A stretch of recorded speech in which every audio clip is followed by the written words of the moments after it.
Na wewe unaweza kuvuta bangi mbele ya baba yako, bangi mbele ya baba wewe. Baba yako atakuangalia atasema baba anakula kitu hicho. Hali kaliwasha. Kaishaliwasha.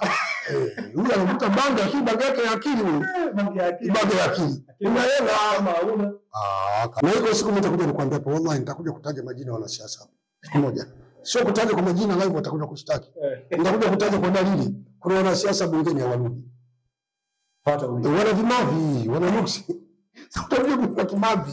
Tayari umeshachezea. Wanaona kwambia kuna mwanasiasa mmoja. Vipi mfuatiliaji wa channel yako pendwa kabisa, mbele yako ni Sheikh Mwaikoko, tuzungumze naye. Yapo mengi ambayo tunaweza kuzungumza kwenye masuala ya imani, lakini pia tutaingia kwenye mambo mengi. Assalamu alaykum. Wa alaykum assalam wa rahmatullahi wa barakatuh.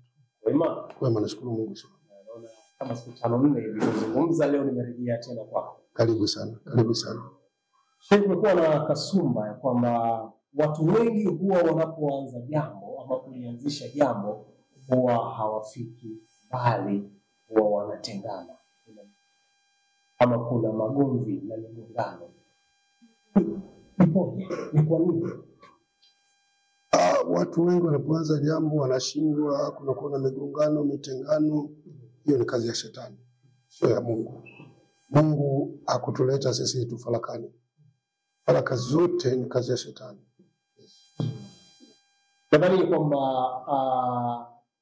mara nyingi inakuwaga kuna watu ambao wako ndani kuchonganisha, ama kuna siri gani ambayo imejificha kwenye kuvurugana, hasa nina rafiki yangu ambaye tulianzisha jambo moja, lakini ile jambo baadaye tunakuja kukosana kupitia kile kitu chetu ambacho tumekianzisha.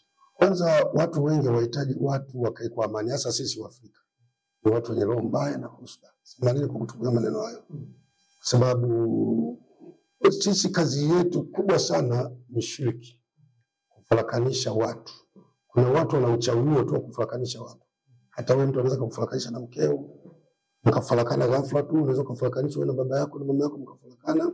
Unaweza kufarakanishwa wewe na mkeo na watoto. Kwa hiyo uchawi wa kufarakanisha watu upo. Unaweza kufarakanishwa wewe na bosi wako ofisini. Unafarakanisha tu. Unajikuta bosi hakupendi, wewe umpendi, unafanya kazi kwa kujituma lakini hakutaki. Wafanyakazi wenzako wote wamekuzunguka wanakuona kama una kinyesi, kumbe watu wameshakufanyia uchawi wa faraka. Yes. Ilisha kutokea wewe katika hapo ulipofikia, kutokea wewe kupokea matatizo ya namna hii, labda watu wanakuambia bwana Sheikh, mimi ofisini kwangu kuna mambo hapa na pale, wewe mwenyewe ilisha kutokea katika maisha yako kichwa watu? Mimi bado, lakini watu wengi wameshakuja hapa. Watu wamefarakanishwa na mama zao na baba zao. Mtu anafarakanishwa yeye na mke wake. Mtu anafarakanishwa yeye na ofisi yake, ambapo anapata riziki na ni msomi, kafarakanishwa. Watu wanakuja hapa. Hatuwezi kuwataja kwa taratibu za kitiba, ni haramu na ni dhambi kumtaja mgonjwa madhaifu yake. Kwa hiyo watu wanakuja. Watu wengi sana wanafarakanishwa. Na anakuambia kabisa mimi naishi hapa sio Mungu. Nimefarakanishwa na mtu fulani, tulitofautiana akanifarakanisha. Na kuna watu Sheikh wanakuja hapa hata masuala ya ndoa. Na mtu anaweza kaja kachumbia kwa mtoto wa kike. Mtoto wa kike akakubali na akaweka tumaini lake kwamba sasa muda wote ndoa inafungwa, anaolewa, anapata mwenzi wake. Inakaa muda mchache unasikia mwanaume amegeuka. Anakwambia mimi simtaki yule mwanamke. Au mwanamke sasa simtaki yule kijana.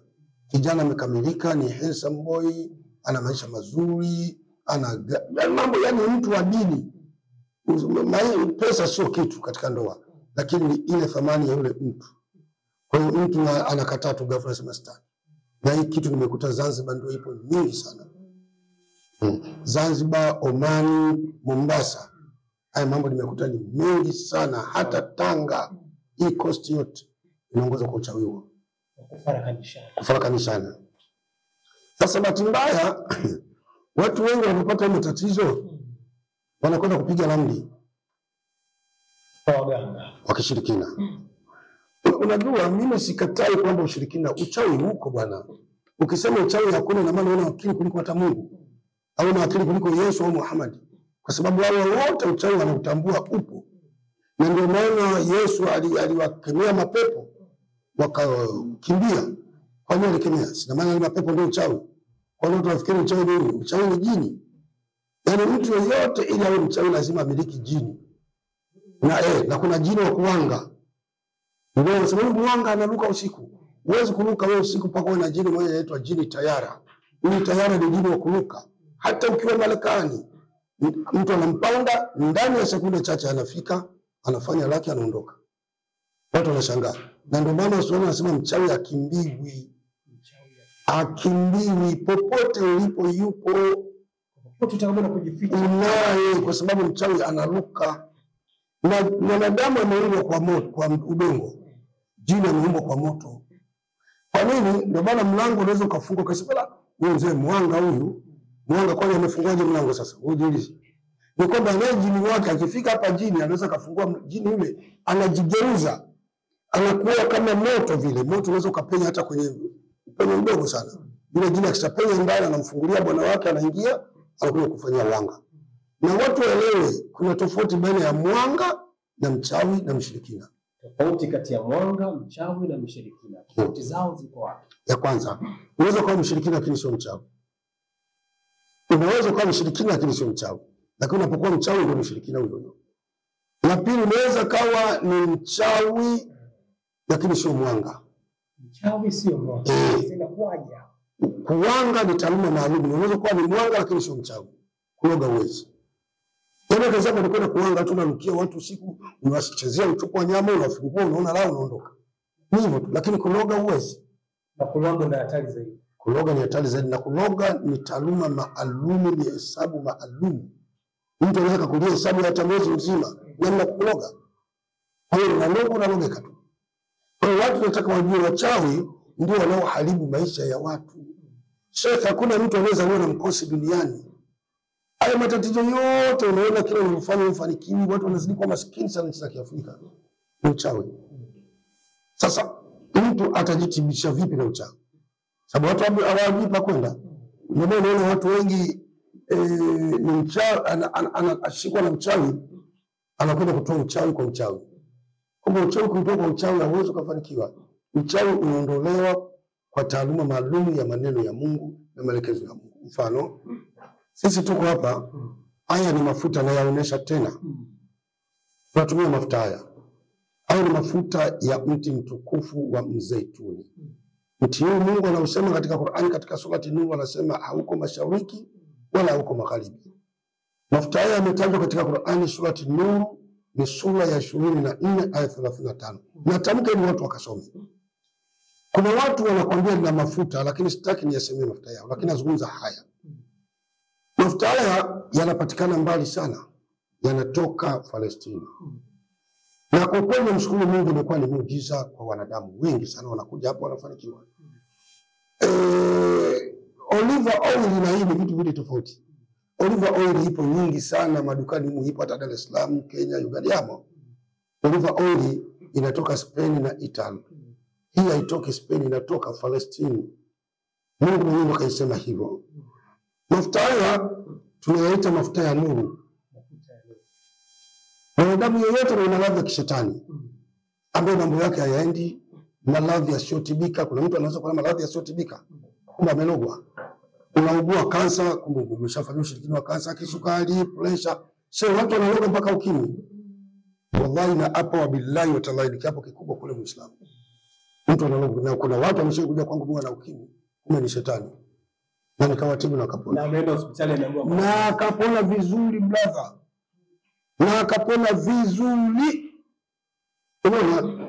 Sasa mtu yeyote mwenye matatizo hayo ya kishirikina wala asipate shida kunitafuta. Namba yangu ya simu ni 0756 36 19 06. Mafuta haya chupa moja utaipata kwa shilingi 20,000. 20,000 ndio Tanzania. Uwe Marekani uwe ongeza bei hiyo hiyo. Ukiwa nje tunakutumia kwa DHL. Unatutumia full address yako, tunakutumia ndani ya siku 3 unapata mzigo wako. Lakini nataka watu wajue shehe. Unaposema hivyo mtu anafikiri kila mmoja atatibiwa kama uniform ya jeshi au ya shule. Kwamba wewe unatumia chupa moja na mimi moja na ule moja, hapana. Kuna mtu anaweza kutumia hata nusu chupa akapona. Akatumia chupa 3, 4 mpaka 5. Inategemea umelogwa uchawi gani, una masaibu gani, una tatizo gani? Na nirudia niseme kwamba baadhi ya watu, hii dunia imejaa watu wajinga ni wengi sana na wale wachache. Shekhe, watu wanafikiri kwamba mtu akijua kusoma Qur'ani ndio anaweza kufanya tiba hizi za kisheria. Huu ni uongo. Nataka niwaeleze watu wajue. Kusoma Qur'ani ni kitu kingine, tiba ni kitu kingine. Mashekhe ni wengi, mimi nimetembea maeneo yenye wanavyuoni wakubwa kama Mombasa, Lamu, Malindi Kenya, Zanzibar, Unguja na Pemba, Tanga, hayo ni maeneo wanavyuoni wakubwa duniani. Lakini unamkuta shekhe na kilemba na ndevu zake, hajui kujitibu kwa kutumia tiba za kisheria. Hajui, ila anajua kusoma Qur'ani.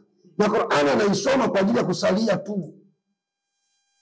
Na katika dini Mungu angalia elimu. Katika dini yetu ya Uislamu shekhe, Mungu anaangalia ucha Mungu na anaangalia haki. Kama wewe ni mcha Mungu unasimamia haki, basi hata aje mtu ana elimu kubwa kasoma misafu na vitabu vyote na hana ucha Mungu, huyo mtu hana mafao yote katika dini. Hana, ni mufilisi tu. Kwa hiyo nataka niwatoe hofu watu. Uislamu hauangalii jambo moja. Uislamu ni dini pana. Kwa hiyo mtu yeyote mwenye maradhi hayo, basi atupigie simu yetu hapo. La pili, watu wengi sana wanasumbuliwa na sukari. Hii dawa, kama una kisukari, inaitwa hapa, diabetes. Na hii dawa shekhe, ni dawa moja mjarabu sana au nzuri sana kwa watu wenye kisukari. Na usiniulize bei gani na hiyo dawa, hii siwezi kuambia bei kwa sababu sukari zinatofautiana. Unatakiwa utumie boksi moja mpaka 5 mpaka 6 mwingine. Na hii inakwenda kutibu kongosho, kuilazimisha iteme insulini ya kuyeyusha sukari yako iliyojaa katika mwili. Labda niwaambie watu wenye kudharau hizi dawa, Waswahili wanasema ilusi mingi umpoteza mbwa. Ladha sukari inaweza kuharibu figo, ikaua macho, ikaua nguvu za kiume, ikaua kila kitu. Hatutibu kufa, kila mmoja atakufa, tunatibu yale matatizo.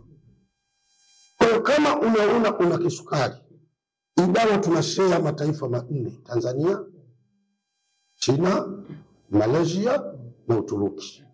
Na imethibiti za afya. Na ukiona unaweza kusema dawa imetoka Marekani, mbona nzuri sana. Na tunatuma Marekani, Uingereza, Saudia, Omani na watu wanapona. Lakini ninapokupa hii dawa nitakuelekeza hata chakula. Uwezi kula kisukari wewe unakula unachotaka, haingia akilini. Hata siku moja huwezi kupona. Sukari ni ugonjwa unataka discipline.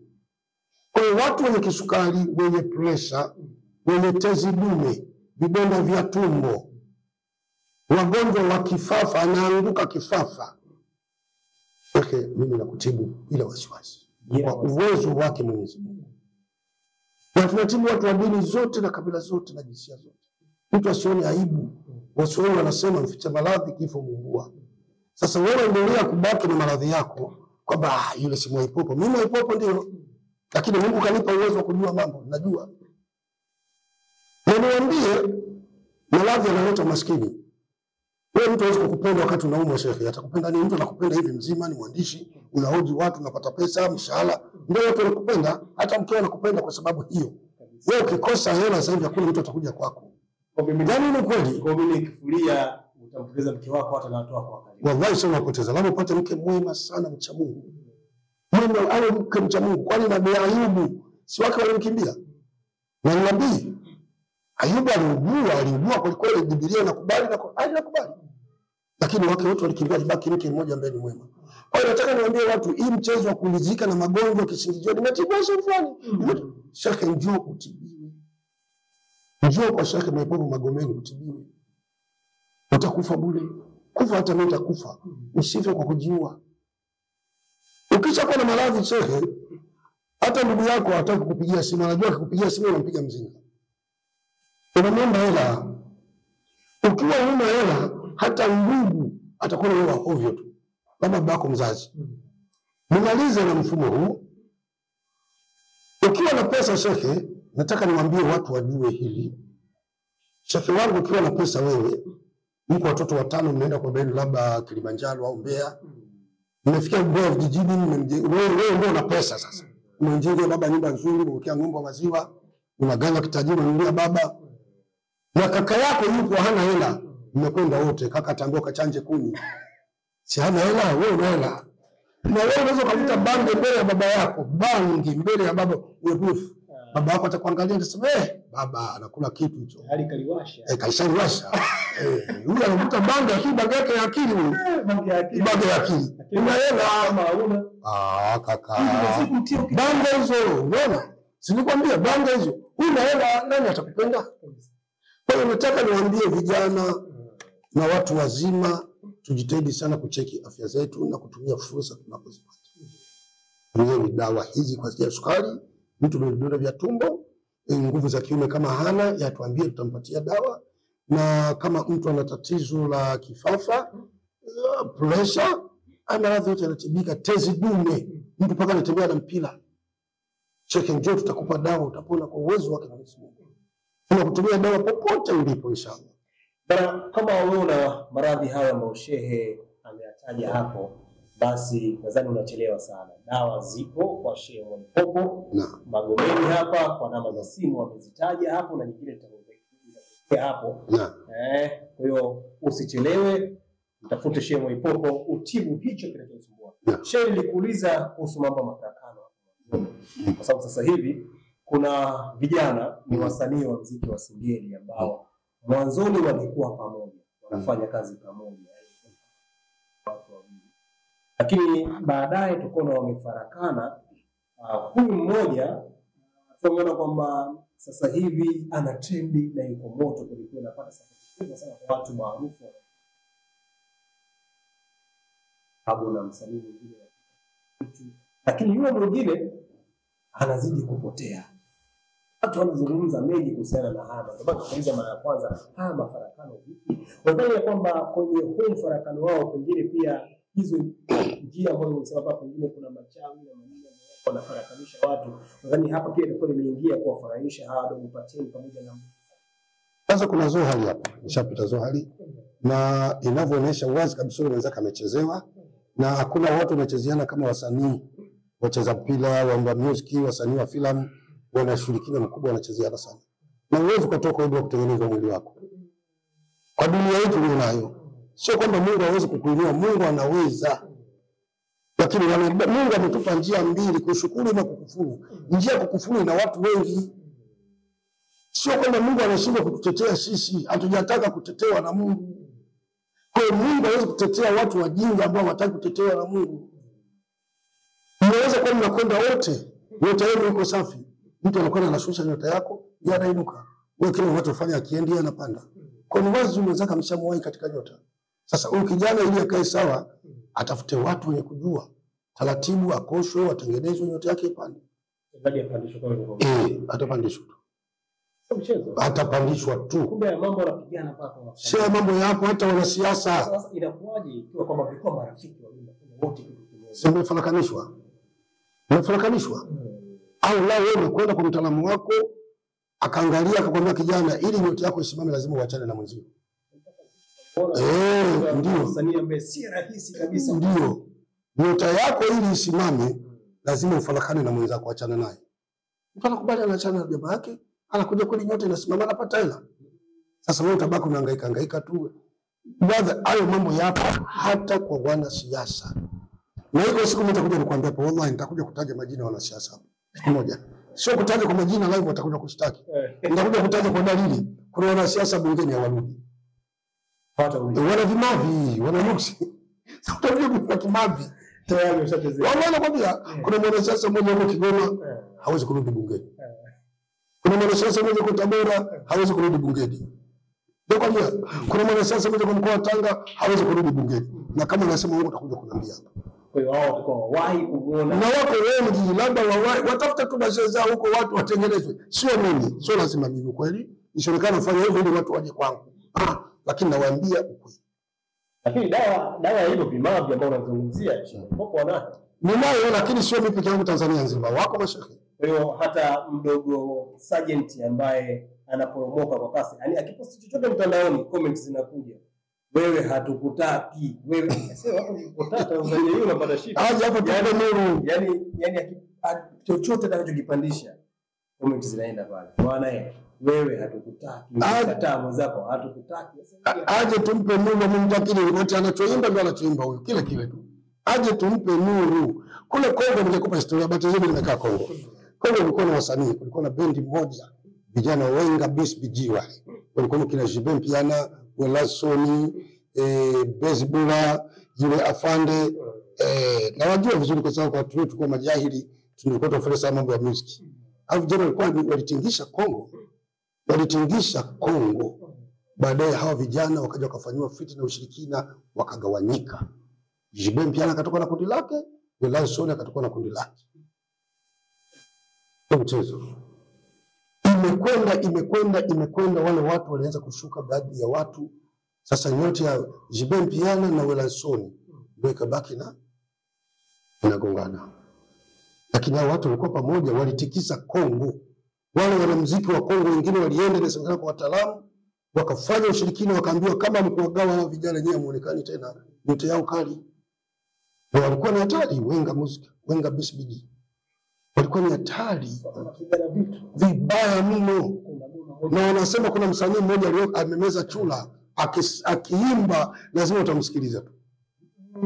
Wallahi wanamjua wenyewe nikisema wanamuziki sitaki kumtaja. Wanasema kameza chula cha kichawi akiimba lazima mtacheza tu muziki wake.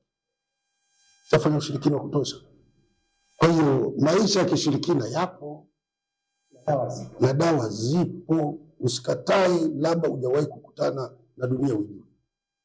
Uchawi uko na tiba iko na shiriki iko. Na ina madhara na ina faida hapa duniani, kwa Mungu ni hasara. Kwa Mungu ni hasara, lakini ina faida hapa duniani, lakini kwa Mungu ni hasara. Hapo anamaliza kwa kusema hivyo, lakini kubwa zaidi dawa kama unaitaka hii hapa na namba za simu tunakuwekea hapa. Sheme Popo anapatikana Magomeni. Magomeni Kagera. Magomeni Kagera. Ofisi yetu iko hapo. Ukifika Oilcom pale shuka, tupigie simu yetu yote tupate. Shukrani. Na asante.